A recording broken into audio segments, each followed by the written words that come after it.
The descent began before dawn, when the air was still heavy with the scent of wet limestone and the metallic taste of anticipation. A team of explorers, part archaeologists, part adventurers, pushed deeper into a system of caverns untouched by light for millennia.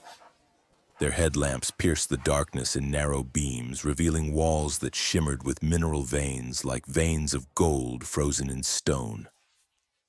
The deeper they went, the quieter the world became, until even their breath seemed like an intrusion. Then the chamber opened, vast, silent, cathedral-like, and on its walls, impossibilities, shapes and symbols that defied all known timelines. A long, thin craft etched with impossible precision. Figures with round heads as though wearing helmets. In the background, a jagged horizon that looked disturbingly like a modern skyline. For a moment, no one spoke. The stone seemed alive, whispering its secret through layers of dust and time. When the first flashlight beam swept across a drawing of an object bursting into a blossom of fire, the team froze. It was unmistakable, the outline of a mushroom cloud. Another panel showed streaks across the sky, as if missiles or rockets.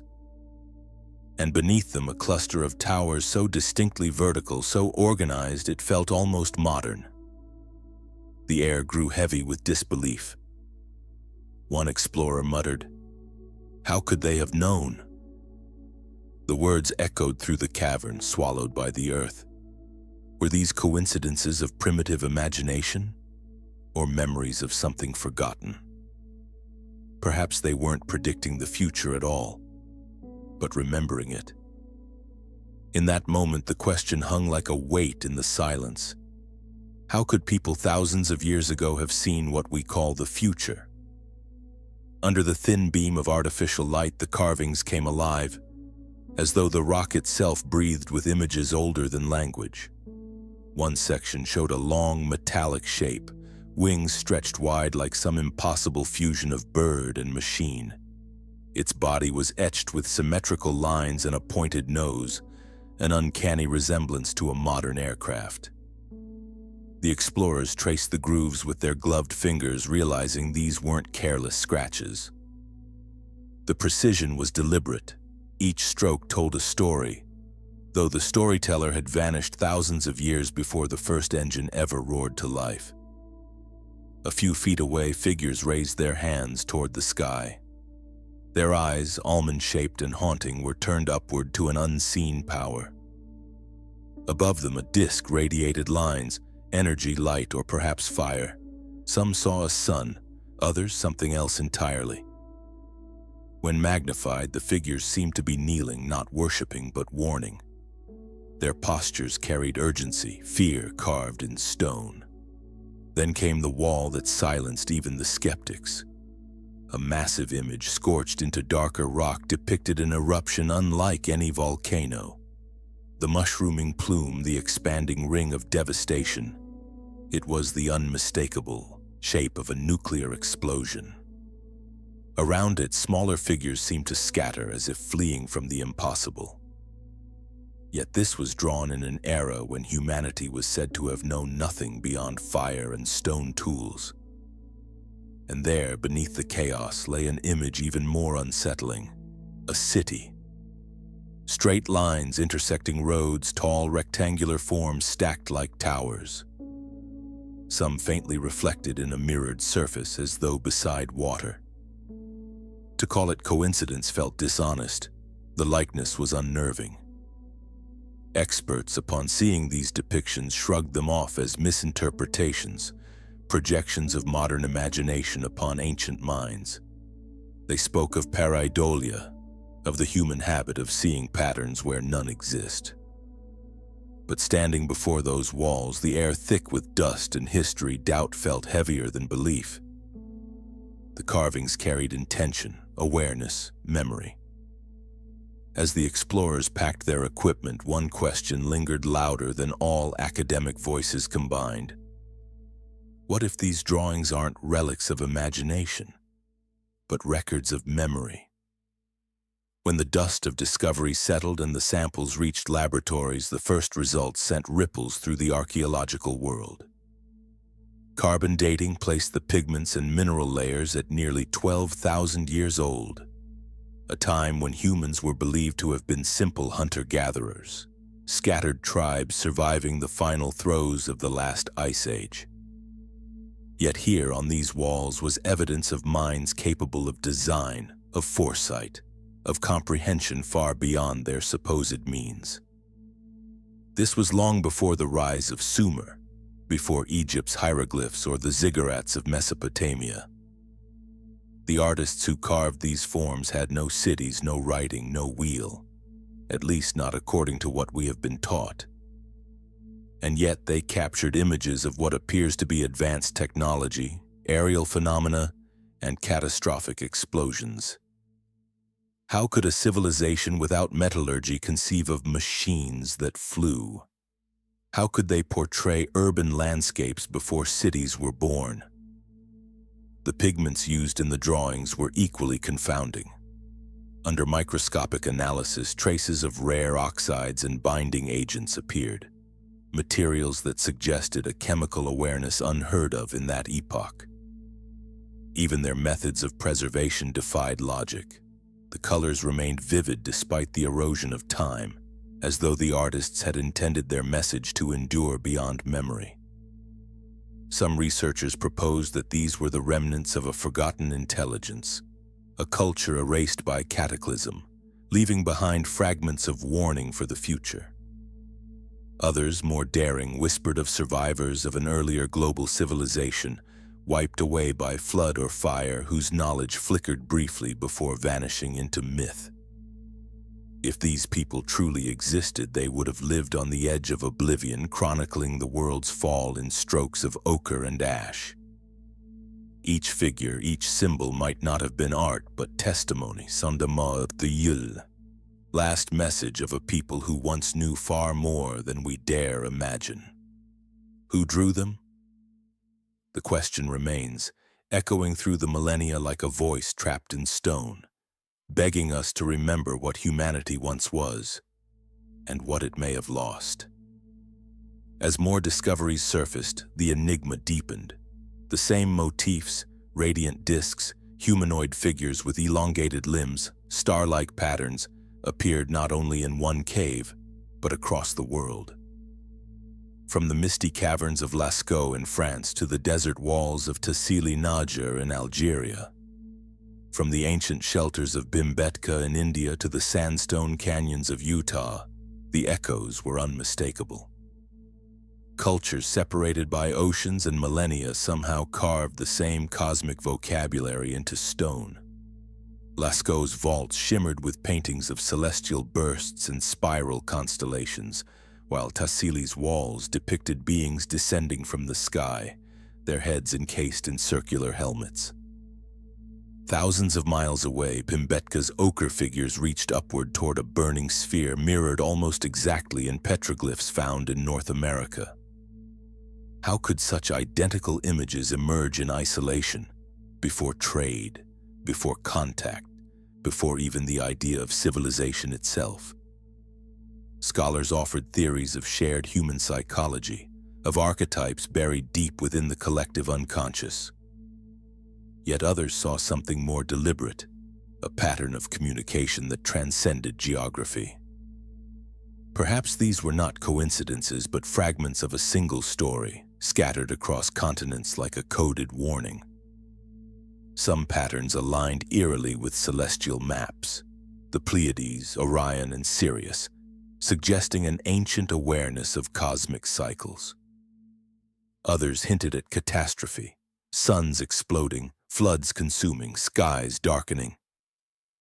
If these artists were indeed witnesses, then maybe they were chronicling the rhythm of destruction and renewal that governs our planet. Were they trying to tell us that history is not linear but circular, that every age, no matter how advanced, eventually falls and begins again? Each cave, each symbol might not be an isolated miracle of art, but a message whispered through time, written in stone for whoever comes next. For every mystery that stirs wonder, there is a voice that demands reason. In universities and conference halls, the discovery of these cave drawings was met with cool detachment. Archaeologists and cognitive scientists lean toward a familiar explanation, that what we see as prophecy or lost knowledge is merely pareidolia, the human tendency to find meaning in randomness. To them, the images were reflections of primal fears and dreams, not glimpses into the future. According to mainstream theory, prehistoric people painted what they knew: the hunt, the storm, the awe of fire and sky. To imagine they foresaw skyscrapers or mushroom clouds, scientists argue, is to impose modern imagination upon ancient art. They remind us that our perception is shaped by culture, that we see what we expect to see. A cluster of lines resembling a rocket could just as easily be a spear or a totem. A figure with a circular head might not be an astronaut but a shaman in ritual mask and trance. Anthropologists point to altered states of consciousness induced by darkness, rhythmic drumming, or hallucinogenic plants, common in prehistoric rituals. In such visions, geometric patterns and radiant forms often emerge naturally in the human mind. The so-called spaceships, they insist, are symbolic, born from within rather than inspired by without. Museums and journals file these findings under mythic interpretation, the safe zone between science and belief. To label the drawings as predictions or evidence of lost civilizations would challenge the bedrock of archaeology, the linear story of human progress. So the debate remains contained politely within academic boundaries. To the skeptic, these carvings are not cosmic messages but echoes of imagination. Beautiful, haunting, yes, but only human. Nothing more, nothing divine, nothing prophetic. And yet, the shapes remain unchanged, asking questions science refuses to answer. But for every polished explanation offered by academia, there exists a shadowed counterpart, a web of testimonies and findings quietly brushed aside.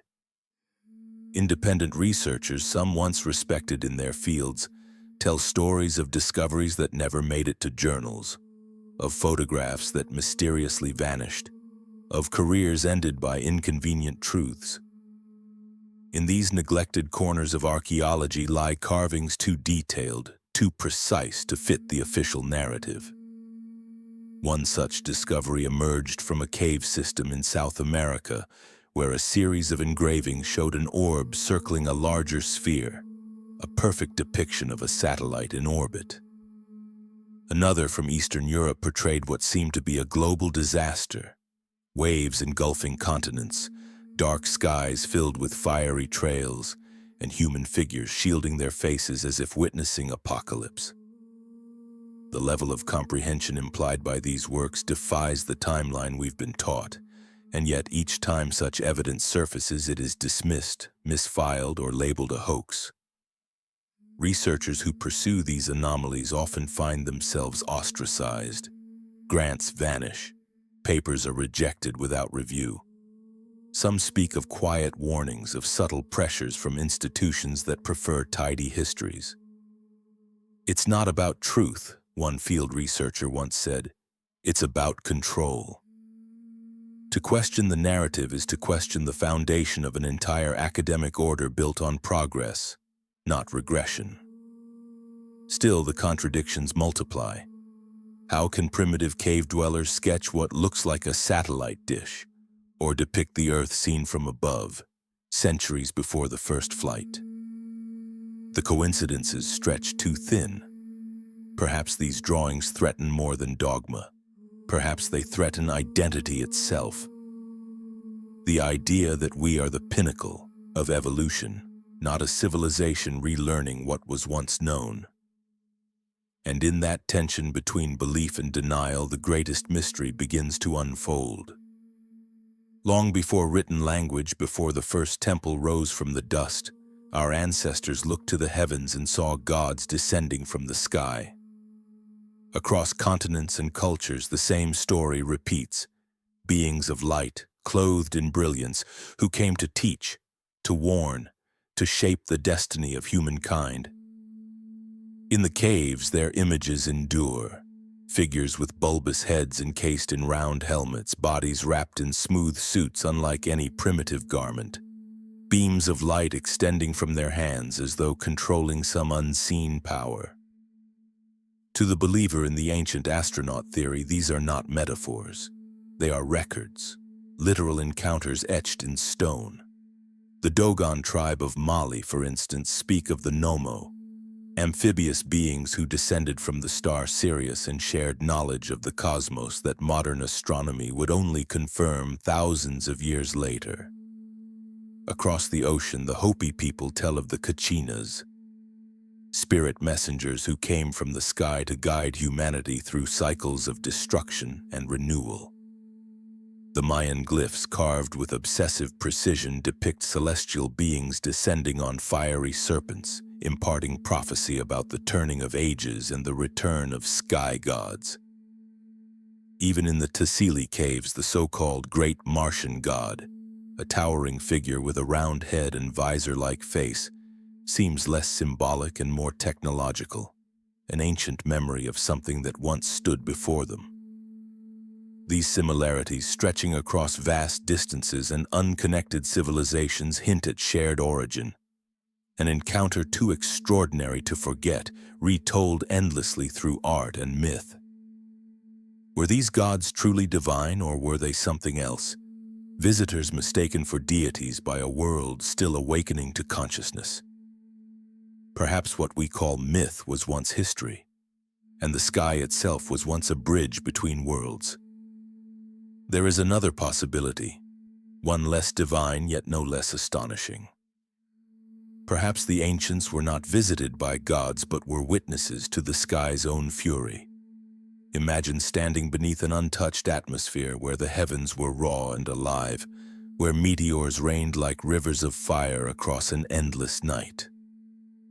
Without the noise of modern light, every flicker, every pulse of the aurora, every comet's tail would have appeared like a message from another world. Some of the so-called beams of light in ancient drawings could mirror the trails of meteor storms or plasma discharges, fiery veins dancing across the sky.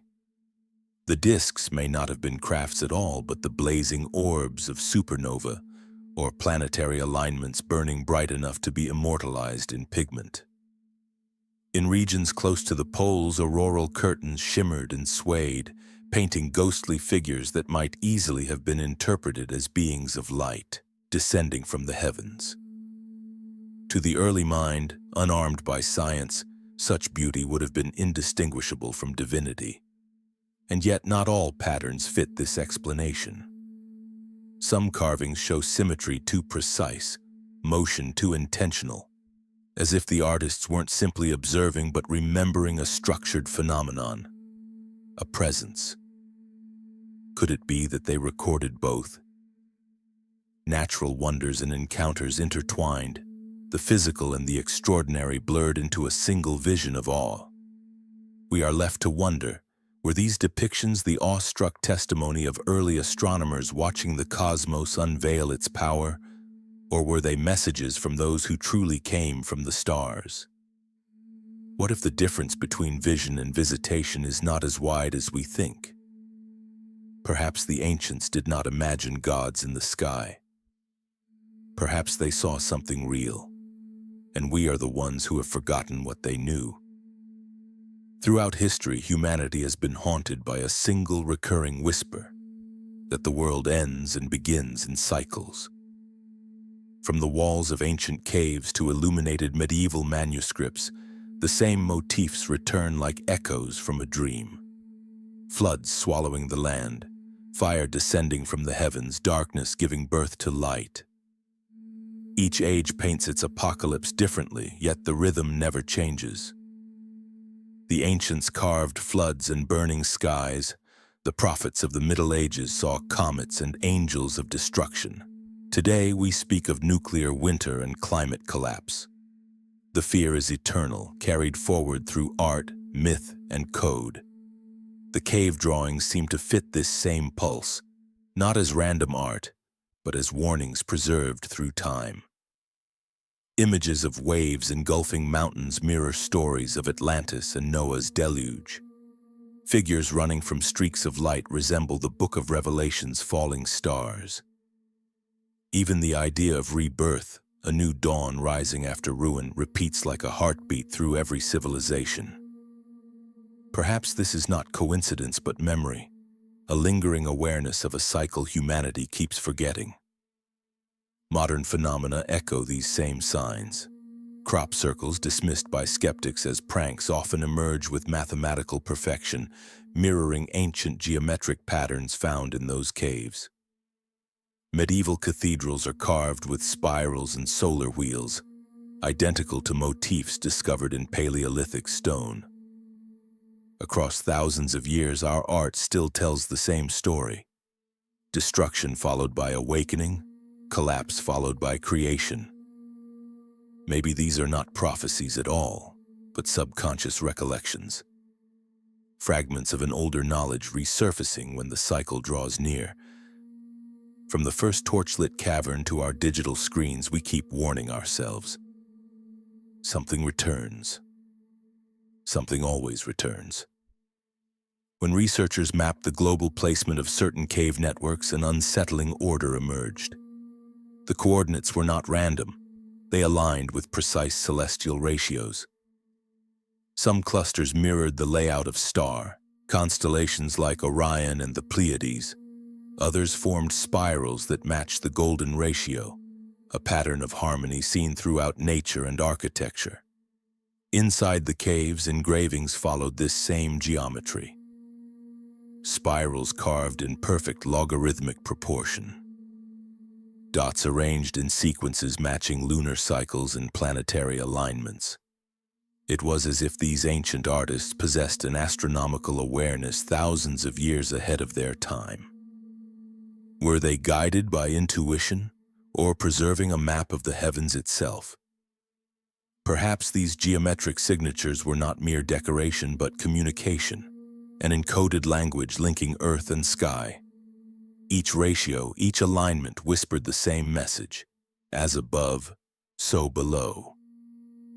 These patterns suggest a sophistication we've long denied our ancestors, a reminder that the people who painted in darkness may have understood the light far better than we do today.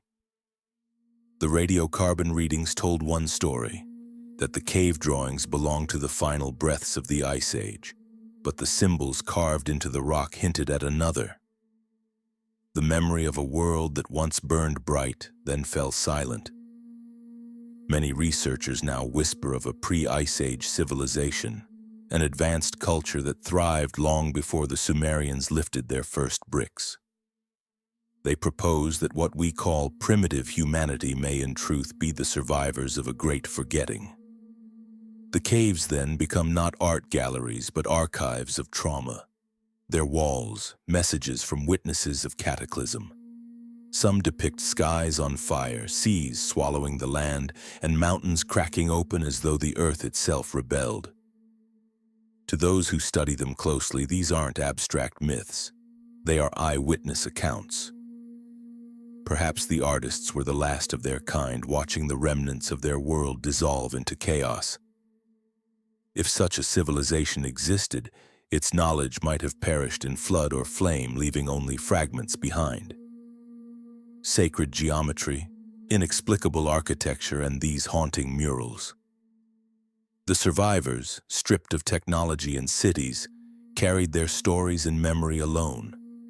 And memory, as fragile as it is, found refuge in stone. It is possible that the gods and teachers of later legends were simply these survivors, passing down what little they could before fading into myth. The caves may not predict disaster. They remember it, and in those memories they warn us. Every etched line is a message across epochs. We lived, we fell. Remember us. Modern science, too, whispers of cycles, catastrophic resets that rewrite the Earth. The Younger Dryas impact hypothesis suggests that around 12,800 years ago, a fragmented comet struck the planet, unleashing floods and fires that erased nearly every trace of the civilization that came before. Others point to solar flares, volcanic winters, or even magnetic pole shifts, each capable of plunging humanity into darkness in a single generation.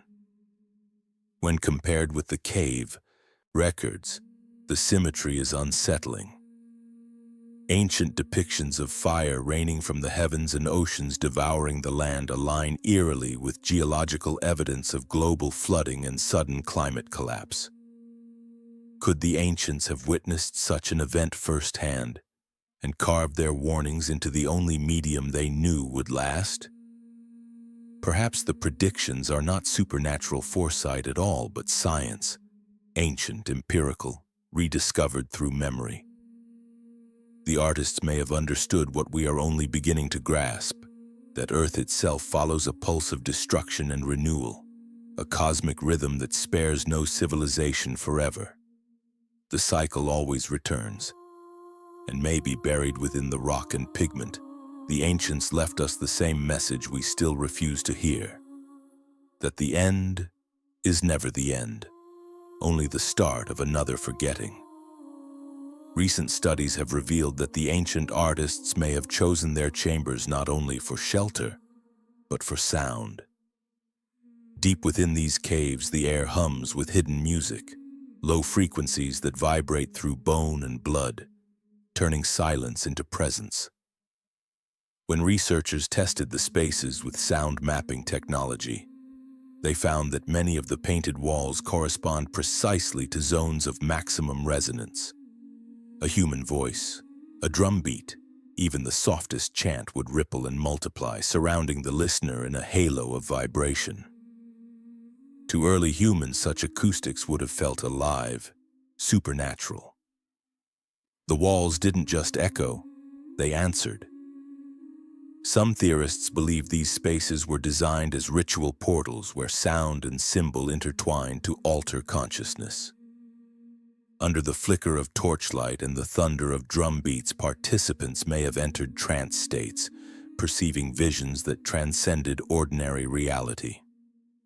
The drawings, then, might be visual records of those inner voyages, snapshots from the frontier between mind and cosmos. This transforms the caves from mere archives into sanctuaries of contact, not only with memory but with something beyond. In darkness, vibration becomes bridge. In silence, color becomes voice. Perhaps these artists were not just chroniclers of catastrophe, but messengers. Their art, a means of reaching higher consciousness. Every line carved into the rock carried intention. Every echo was prayer. The cave became both temple and transmitter, a resonant chamber through which humanity first learned to speak with the unseen. If so, the act of creation was itself the message, art as a doorway, pigment as invocation. In these resonant chambers, they may have touched what we now call the divine, leaving behind proof that sound, spirit, and matter once spoke the same language. What if the images were never meant to be literal at all? What if the hunters, gods, and fiery skies were not depictions but symbols? The first vocabulary of the human soul. Across continents, the same signs reappear: spirals, serpents' hands, suns, eyes, and stars. Psychologists call them archetypes, patterns embedded in the collective unconscious, shaping the way we dream and create. The ancient caves may be the earliest expression of that hidden grammar, a proto-language that encoded humanity's deepest truths long before words were born. In this view, every stroke of ochre, every carved spiral was a syllable in a universal myth of death and renewal, chaos and rebirth. The flood, the fire, the falling stars, not prophecies of destruction, but metaphors for transformation. Jung would call it individuation, the journey through darkness into awakening. The ancients might have called it something holier, remembrance. When we stand before these walls, we are not just observing art, we are reading a scripture written in image and emotion, The same language resurfaces in Mayan glyphs, in Egyptian temples, in medieval alchemy, each generation translating it anew. It is the grammar of the cosmos carried through time by the unconscious mind of humanity itself. The caves, then, are mirrors of that inner landscape. Their paintings are not attempts to explain the world, but to remember it, to preserve the symbols that keep us connected to what lies beyond the veil of forgetting. In them we see not the past, but ourselves. And perhaps that was their purpose all along, to remind future eyes that language, art, and spirit were once one and the same. That the story of the universe was first written not in ink or stone, but in the symbols of the human heart. When the explorers' photographs of the cave walls began circulating online, disbelief quickly turned to unease. People started comparing the ancient engravings to the great tragedies and triumphs of modern history, and the parallels were haunting. One panel showed two tall rectangular pillars crowned with smoke, while a smaller figure seemed to fall between them. Another etching depicted a spherical object descending on a trail of fire, eerily reminiscent of a re-entry capsule or missile. Elsewhere, in a darker chamber, a great explosion bloomed from the ground, a shape unmistakable to the modern eye as a mushroom cloud. Some carvings displayed long, narrow figures standing beneath what looked like streams of flame pouring from the heavens. The shapes bore uncanny resemblance to space rockets, engines flaring as they tore through the sky. What could primitive hands have meant by this?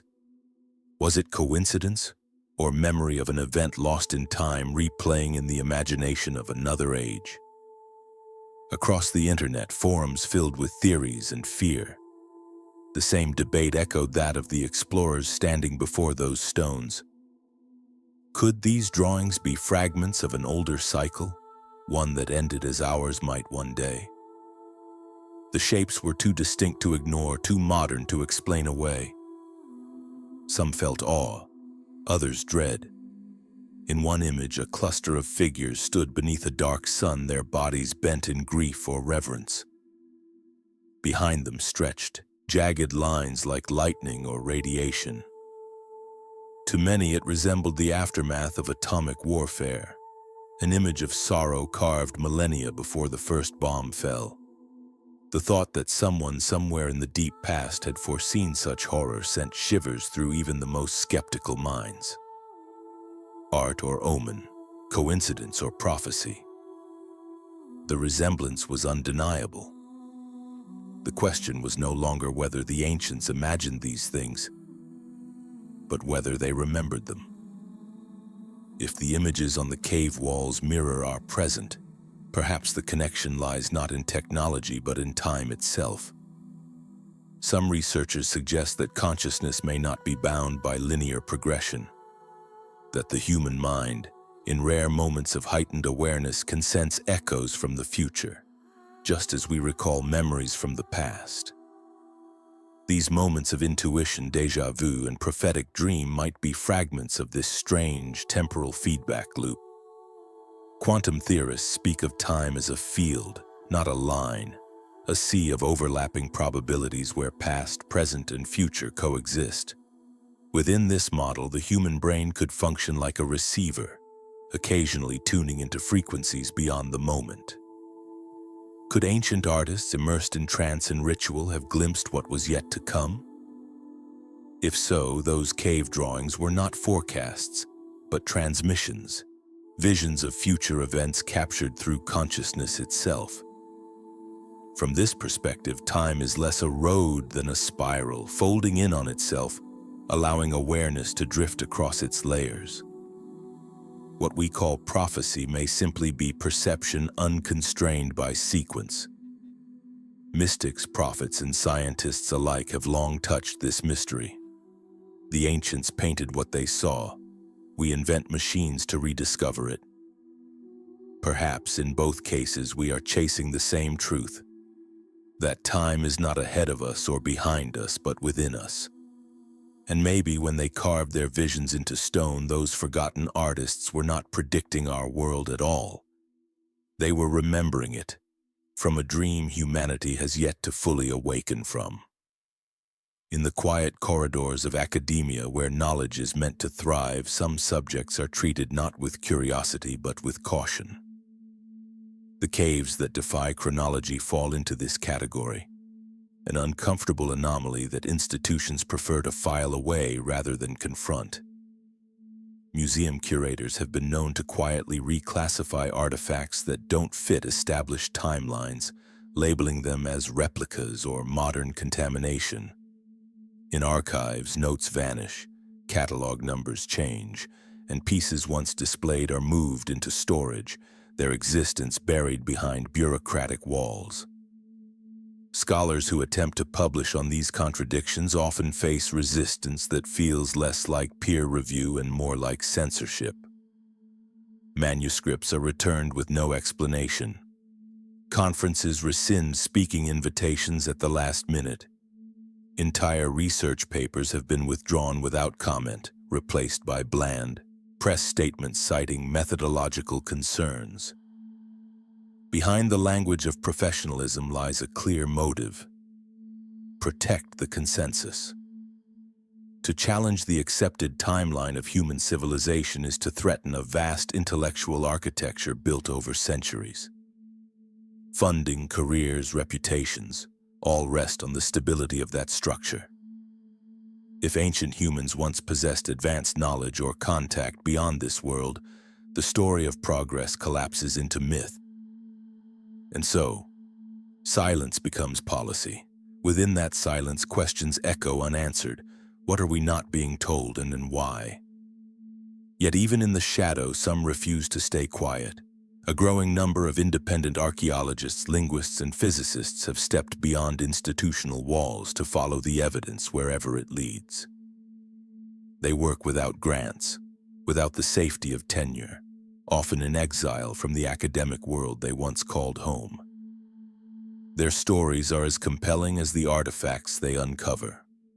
One former geologist, dismissed after publishing anomalous isotope data from an ancient pigment sample, claims the suppression is systemic.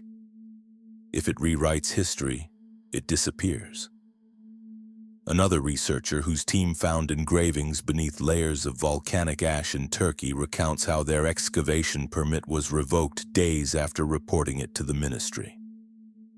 No official reason was given. The data remains unpublished, locked in government archives. Some whistleblowers describe quiet intimidation, mysterious audits, confiscated samples, warnings disguised as professional advice. Others simply vanish from the field, their reputations dismantled by rumors of fraud or pseudoscience. Yet in private, many colleagues admit what they cannot say publicly. The evidence is real, but its implications are too vast. These voices in the dark continue to document, to photograph, to speak, though they know few will listen. To them, the mystery is not only in the caves, but in the institutions sworn to reveal truth. Their courage turns the question inward. What kind of civilization hides from its own origins? And in that haunting silence that follows every revelation, one question remains, unspoken but heavy as stone. What truth could possibly be so dangerous? As the journey through these forgotten chambers nears its end, one truth becomes undeniable. These walls are more than relics. They are mirrors. Every image, every spiral and flame reflects not only the fears and dreams of the ancients, but the timeless pulse of humanity itself. Perhaps the caves were never meant to record specific events or divine revelations.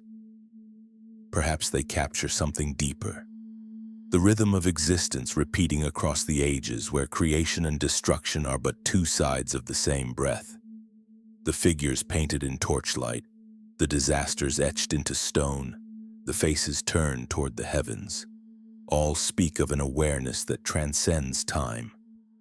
The ancients may not have been prophets or survivors, but participants in an eternal cycle, one that draws us forward even as it reminds us of where we began. They watched worlds fall and rise, and in those patterns they recognized themselves.